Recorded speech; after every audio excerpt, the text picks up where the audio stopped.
কি মোস্তফা সরোয়ার ফারুকী।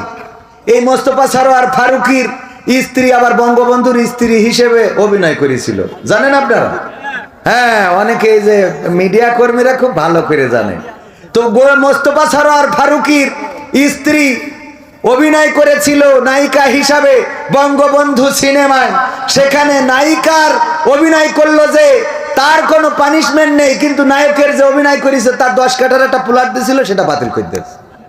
তো ওরটা বাতিল হলে এরটা থাকে কি করে? মেয়ে মানুষ বুঝলি থাকবে নাকি? এটা কি রাখা যাবে? বরং এটাও বাতিল করার দরকার আছে না নাই?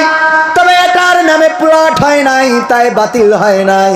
ওগো আমার ভাইরা, এর অর্থ এই নয় যে তিশা যদি বঙ্গবন্ধুর নায়ক যে সেজেছিল, বঙ্গবন্ধু চরিত্রে অভিনয় করেছিল, তার নায়িকা হওয়ার অপরাধে মোস্তফা সরোয়ার ফারুকীর পরে কোনো দোষ আনা যাবে না। কারণ নূহ আলাইহিস সালাম